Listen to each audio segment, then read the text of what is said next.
இல்லாத பூக்களில் சுற்றுலாக்கள் போகவே வண்டு போல மாறலாமா?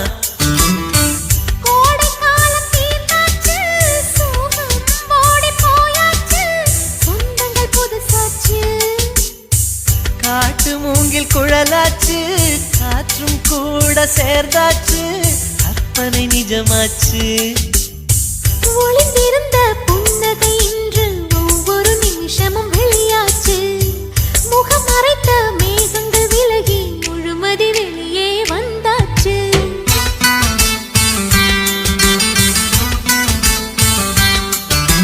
காற்றுக்கு தூது விட்டு கவிதைகள் பாடச் சொல்லு, நிலவுக்கு தூது விட்டு தீபங்கள் ஏற்றச் சொல்லு.